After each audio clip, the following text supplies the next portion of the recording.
Hi, a very good morning. I'd like to welcome you back to the Talk Corner. My name is Auntie Jemima, and here at the Talk Corner, we talk about anything and everything that affects us, that affects me, that affects you, anything that benefits all of us, anything and everything. That is what we talk about here at the Talk Corner. And if you're new here, the Talk Corner airs every Friday from 10 a.m. So karibu sana. Before I start on today's topic, I'd like to welcome you and thank you very, very much for your feedback on our last video. The last video was about growing up as a firstborn. If you haven't watched, kindly do. The link is down below in the description box. Please make sure you go watch the video. Also read the comments because I found the comments very insightful. I thought it was just the firstborns who have gone through what personally I went through, and I think it's like someone put it across. It is because parents back then were not intentional, and most of them were very young, so it was sometimes, or most of the times, it was a matter of children raising children. They were not fully ready to bring up children. Those were some of the comments that we were able to pick. Now, because of that, we realized that this is a topic that we have probably run away from a very long time, and we'll be having our first live recording. Yay! Something I've been looking forward to on the 6th of August. That is coming Saturday at 9 a.m. This live recording is going to be around childhood trauma. So we're going to demystify childhood trauma. We would love to have you around. So please come register, come participate, come ask questions. We have partnered with My Afya Africa. So we're going to have a panel of therapists and professional psychologists.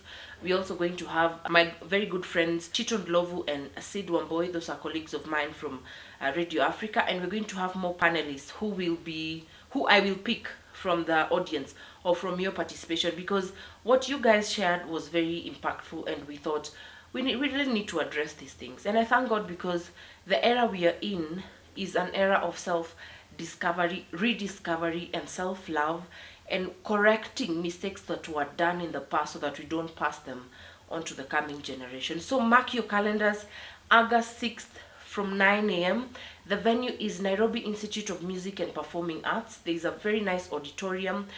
It is inside PCEA Zimmerman Church. If you know Zimmerman, from town you'll take a 44 to Githurai 44, or a Zuri bus, if I'm not wrong. Should you be driving or taking an Uber or taxi or Bolt or whatever means of transport that you choose, make sure you put PCEA Zimmerman in the map, and it will bring you to Nairobi Institute of Music and Performing Arts.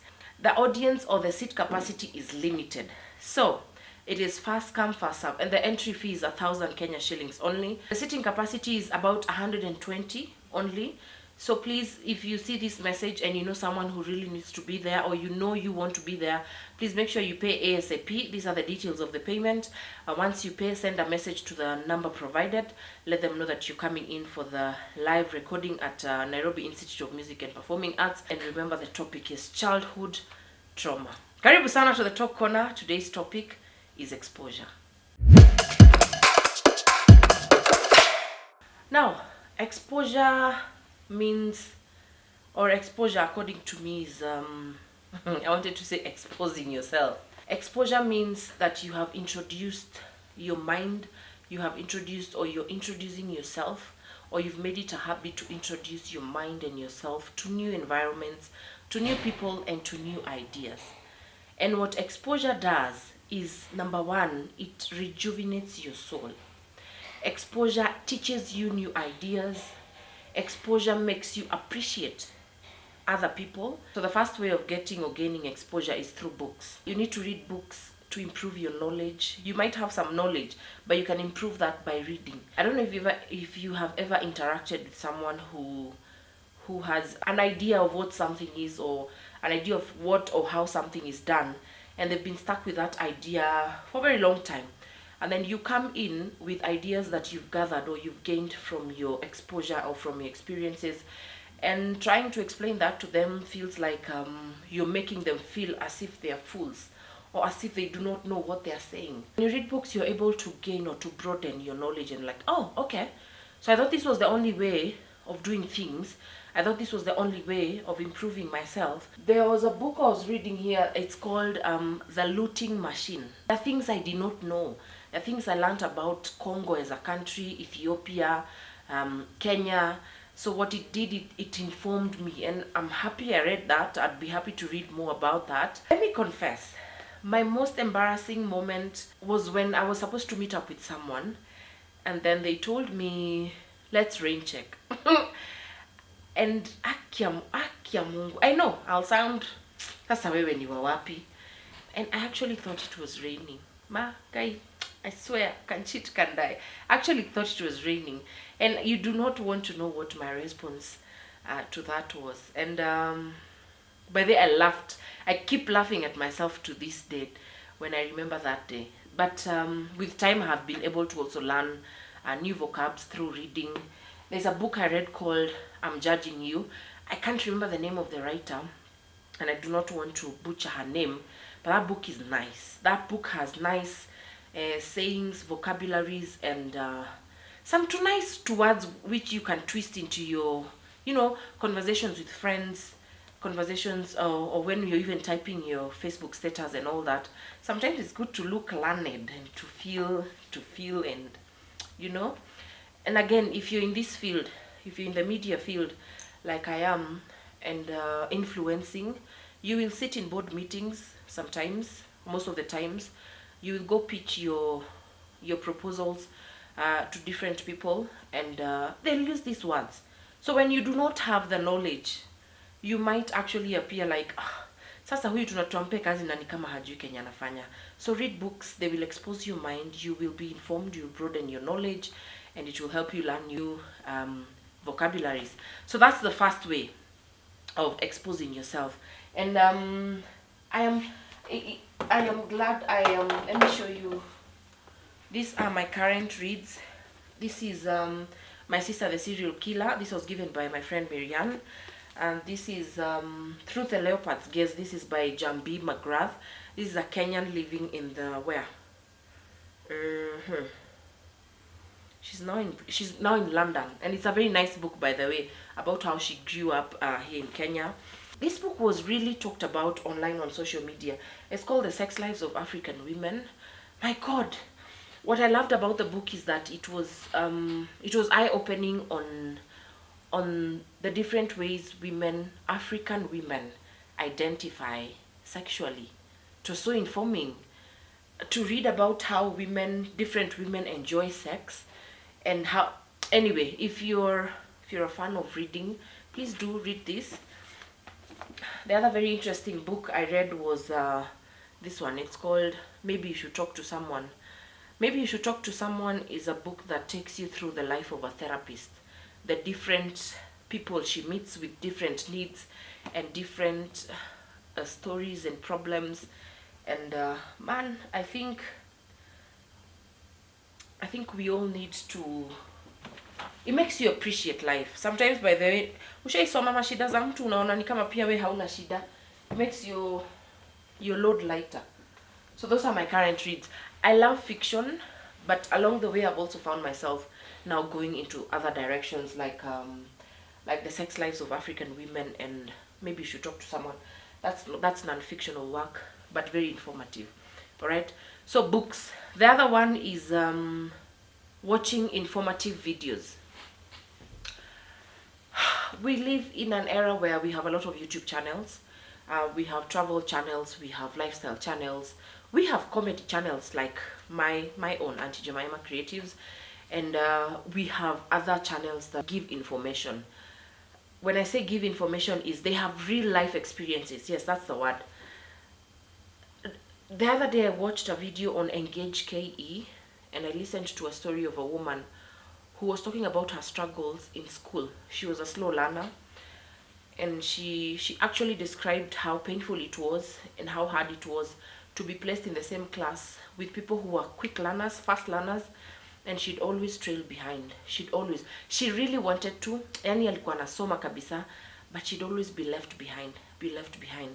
And it was after she cleared Form 4 that she did an online test. I don't know, I can't remember very well, but I think she said I think she read somewhere that she could be having a learning disability. And so she went online and took the test. And voila, she had a learning disability. And that woman has managed huge corporates today. By then I looked at her, I was like, no way. So I was able to learn that people have learning disabilities, and it's a problem that needs to be addressed. You'll find that we Africans have been or have instilled that thing that you must perform in school, and if you're not number 1, 2 or 3, if you're not top 10, then you're either told you're stupid, wewe ni mjinga, wewe ni ngombe, nini nini. But that video made me think of actually classmates who I went to school with, who I noticed were very slow. They could not catch up with some of us who are fast learners, and I felt for them because maybe they have learning disabilities and they have not known that until now. So now that we know better, it is good to also maybe observe, watch your child, see which area it is that he or she is quick, which one is slow. You need to find out if your child is okay. Do they have a learning disability? What do you do about that? Is there a school where they are taken? Because I believe those ones who have learning disabilities need to be taken at a slower pace, because she said for her, she needed to go back and reread what the teacher taught them. So, but now you see in school there's limited time. But now later she joined, I think management or whatever she studied, she was able to do that on her own. And thank you for sharing that with us, by the way. I wish I could remember the name, but it's on Engage KE. It's a lady. She was talking about her learning disability. I've also watched videos on cleaning the airwaves. And there was one video that really intrigued me that said, you need, as a young person, you need to read more books or watch more videos on self-awareness. And because that teaches you, I actually shared it on my status, when you're aware of yourself, you're able to know where to place yourself. I don't know if I'm making sense. And he said that you need people around you who are brutally honest. And when I say brutally honest, I don't mean rude. Because people think being brutally honest is being rude. Unaniambianisha vile unataka. No. You need people who tell you like, you come off as arrogant, or you come off as rude, or you come off as sensitive, or you come off as this and this and that. So that even when you're in a room that does not require that, then you know when to tone down. I actually have a friend who is both. She knows when to be arrogant, she knows when to be rude, and then she knows when to tone down. We went to a board meeting, and the way she talked was like, hey, sikujui hivo. So watch more informative videos. They will teach you how to overcome situations. For example, if you're looking to start a business and you bump into someone who's done the same business as you and they failed, and they talk about how they overcame that, I think that will teach you, that will guide you, that will give you some tips on how to overcome whatever hurdle it is that you're having in your business. That was very, very wise. So look them up. There's so many videos. Like, I would actually advise everyone to watch Cleaning the Airwaves. We have big public figures who've talked about their lives, their journeys. The story of Big Ted was one that really inspired me. The story of Caroline Mutoko is one that has also inspired me. And there's one more. The story of Jugush at Cleaning the Airwaves. So, and it's free, it's on YouTube, so get checking. So that was watching informative videos. The third one is social capital. Who are your friends? Who do you associate yourself with? Because the other way of getting exposure is through socializing. You know the saying that says, show me your friends and I'll tell you who you are? It means exactly that. And if you watch people who have stayed, or if you have a friend who has stayed in a place for a very long time, they speak the same language. They actually almost reason the same way because they've been confined into that group of thinking. All right? But when you have friends from different places, ages, different social life, different social classes, have friends outside your work. I have made sure that outside of my group, outside of acting, I have friends out there.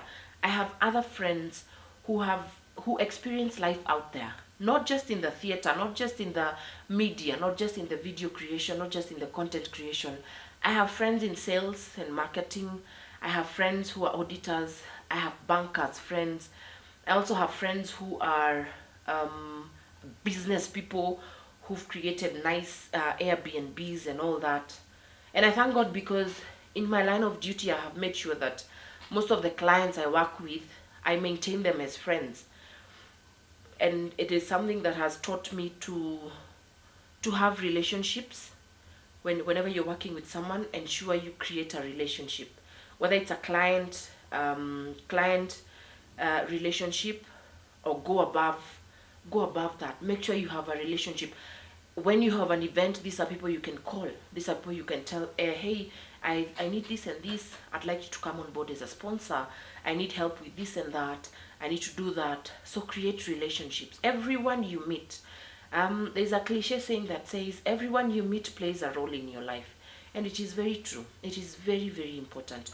I met my Afia Africa at a forum that invited me to talk about loneliness in regards to cyberbullying, and Nancy, the CEO of my Afia Africa, I have made sure that I've kept her close to the heart, and also close as a partner, as a client, and as a friend. To the heart also means as a friend. And I've been able to share a lot with her. There are things we are doing now together that I did not know we would, or if you had asked me last year, I'd not have told you that I'd have met Nancy. I met Maina Wandere of Wonder Joy. Wonder Joy is actually the biggest events company we have in Kenya. I met him at a wedding I emceed in Red Hill. Took his number, he took my number, and last year when I was planning to do Nyarari, I called him and I told him there's an event. He told me, come. And there are big people who you really want to be friends with, but sometimes you're feeling like, but that is a man I do not want to be away from. That's a man I want to be friends with, because I sat down with him in his office, and he oozed wisdom. He told me, this is the way to do things. This is how you do this. Make sure you have this. Make sure you have that. So have friends who are outside of your social life. Make sure you do. It's very important. Have older friends. Older friends come with experience.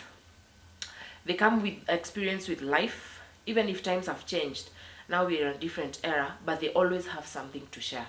Older friends. I remember the other day we went to Kajim. Kajim is my colleague at Radio Africa.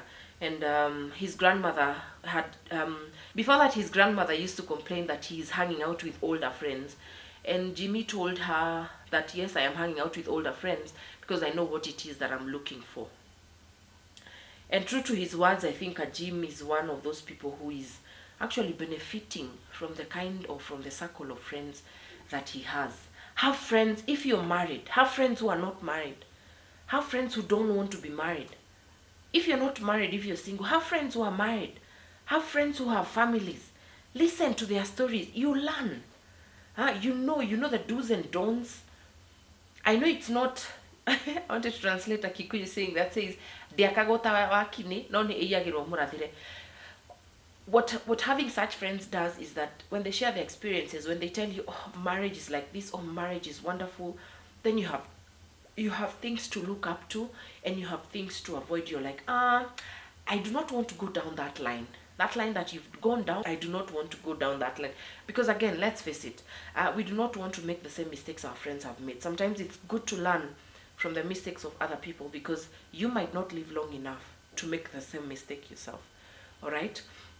So have friends who are outside your social circle, your age, and even from where you work. All right? Have friends out of your married, unmarried. They'll make you see life at different angles. They'll make you see things, you are seeing things this way, but once you talk to these friends, you start seeing things that way, you start seeing things the other way, and it is interesting. It exposes you. All right? Finally, the other way of talking about exposure is travel. This one is a special one to me because I love traveling. And I remember I had started a tour company in, was it 2009 or 2014? I cannot remember, one of the two. And the other day we traveled to Moranga with my friends, and they were reminding me, because they were the hugest, they were the biggest and the hugest. They were the biggest supporters of that tour company. And they were telling me, I think you need to bring that back, because the way you plan trips, by they find me in those groups, I'm always talking about where are we going next? Where are we going next? Now, when you travel, it refreshes your mind. All right? And when you travel, it makes you appreciate different cultures. This you hear every time. And maybe for you, you do not want to experience cultures, but it is important. When you go to Samburu, you mix with them, and you realize, actually, when you travel there, you realize that that your needs are not their needs, that how you view life is not how they view life. I remember some time back we went to Reteti Animal Orphanage deep in Samburu, and we traveled for a very long distance looking for the elephant sanctuary. And that was the first time I came across nomads. They borrowed water, and we thought they would drink the water, but they were just borrowing to store the water. And to me, I was like, guys, ya kunywe sahi, ya anataka kusto. Kuna mahali maybe ataenda akunywe, but that long distance ametravel ako sawa. You imagine ya kusto akunywe later. It makes you appreciate life from a different angle, and also understand that the way you see things is not the way someone else sees their own things. The way you prioritize your own things is not the same way someone else prioritizes their own things. It improves your emotional intelligence. This is very important because when you travel, you mix with a lot of people from different walks of lives. You learn how people talk. When you go to different, maybe hotels, you will see how the staff have good etiquette. There are those who have bad etiquette. But you'll also understand, or you'll see how other people will treat you, you know. And also socializing with people from different areas. If you're going for a work conference somewhere else, and you're joined by people maybe from a different country, and there's a way they appreciate their own people, or they appreciate strangers, or they appreciate new people, and you learn a lot. So you learn next time when I travel to Uganda, this is how I should greet the people, this is how they behave, this is how they do things, and all that. You don't just go now talking anyhowly, just because that is how you talk where you come from. I don't know if you've met or you have friends around you who go by that excuse. Mi naongeanga hivyo, by the way. Me, I'm always like that. Kwetu tunakuaga hivyo, kwetu hatunaga chills. But my question I always ask myself is, so mbona usikae na watu wengi basi? Kama hivyo ndo mnaongeanga, then why are you out here socializing and working with us? So traveling and mixing with different people improves your emotional intelligence. What else? It makes you see niches that you didn't know, and opportunities. I'll tell you for a fact, travel is something that is close to my heart. Tourism is something that is very dear to my heart. And a few weeks ago, I went to Muranga with my friends. There's and this is not an advertisement. There's a place called Aberdare Fishing and something cottages. It's in the heart of Muranga. It's actually uko chini. We all know Muranga is hilly. That's how we describe Muranga. And so we went, and we wanted a cottage that is next to Mathioya River. And the moment we got there, it was truly teremka. Actually, we refused the first path because it was looking like this. And I was like, apana. I did not want my car to go head on. So he told us there's another route. And so we went down to Kafika, and I was blown away. The cottage is right next to River Mathioya. Okay, River Mathioya imepungua maji, and a lot of locals were telling me this river used to be huge, in all her glory. It was huge. It was loud, but it's beautiful with the rocks and all that. But what I appreciated with that, because I ask everywhere I go, I ask, so who's the owner of this place? I'm told it's so and so. Where does he stay? Nairobi? Is he well traveled? And almost all the places I've gone to, I'm told that the owner is well traveled. I told you about the place in Old Jororok, and I thank God because he has reached out. He wants us to do a video, and I will show you that place, and you will love it. So Aberdare, the story of the guy in Aberdare, he has two facilities. There's one that's up there, and then there's this one that's right next to the river. I was told that that's family land, huko ni kwao. And it got me thinking, how many people who are in Nairobi now working have come from probably Murang'a or Nyeri or Nanyuki or wherever, or Nakuru or Naivasha, and they have such family land and they're looking to sell because they only know that the only way to make money through real estate is by selling or rentals. What traveling does to you is that it makes you see opportunities and business niches that you did not know existed. Now, that guy has built a nice, it's actually nothing out of the ordinary. It's a normal house. It's just next to the river. What he has done with it is he has put nice finishings inside. There are bathtubs in the 2 rooms. It can accommodate up to 6 or 8 people. And he charges how much? 15 to 20,000 Kenya shillings per night, depending on when you're booking, because you know we have different seasons. Now, typically that's a 2-bedroom house, all right?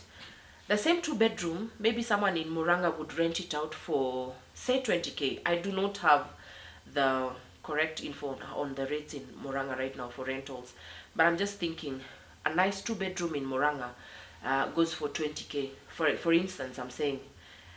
Now, what this guy has done is he's making 20K in one night. It's an Airbnb, so that means you bring your own food. You pay a chef if you want to be cooked for. If you want to cook, you cook. The only cost he incurs is utility, and that is power. Water he gets from the area, so it's just power and housekeeping. Those are the 2 things, and probably the basic cleaning stuff. This is a kitchen and all that. So he's a person who's traveled and has seen an opportunity which maybe someone else who's not well traveled is not able to see and tap into that. And I was really amazed. I visited the other place in Oljoro, deep in Oljoro, in a strawberry farm, and what Moas has done with the place is amazing. So traveling makes you see opportunities. You go there and you're like, guy, so mtu anaweza jenga hapa, and it does not even matter the topography or the landscape of the area. You can create something as beautiful. If you've gone to Leruat Resort, Leruat Log Resort in Kajiado, actually that place iko huko juu, iko kwa mlima, and I'm pretty sure there are people who laughed at that woman when she told them when she was buying that piece of land. But because she's well traveled, she's well exposed, she was able to see an opportunity where many people did not know. All right. The other thing is what you thought you knew. Sometimes you find yourself saying, "Hey, I thought it was this way. Kumbe hata sijui. I thought it was supposed to be this way. Kumbe it's not this way." So travel. If you get the opportunity, please travel. I always say money will come, the time will not come back. And we have so many tour agencies today, local tour agencies, that have made everything beautiful, and we owe that to them. And thank you very much for doing that. What we need to do is sell more of other places, not just Mombasa, not just Nakuru. We need to sell more Muranga, we need to sell more Nanyuki, and I'm really hoping that the next government is going to be really supportive on that. So that has been Exposure brought to you by Auntie Jemima. I really hope we have to learn. You can also share different ways in which you think or you feel or you know you have been exposed, so that we are able to enjoy this life. This life is very, if you think about life, if you don't live it fully, it might not be so interesting. Finally, there is no rush. Don't rush. Do not rush into things. I'll tell you something I learned from my very good friend Dominic.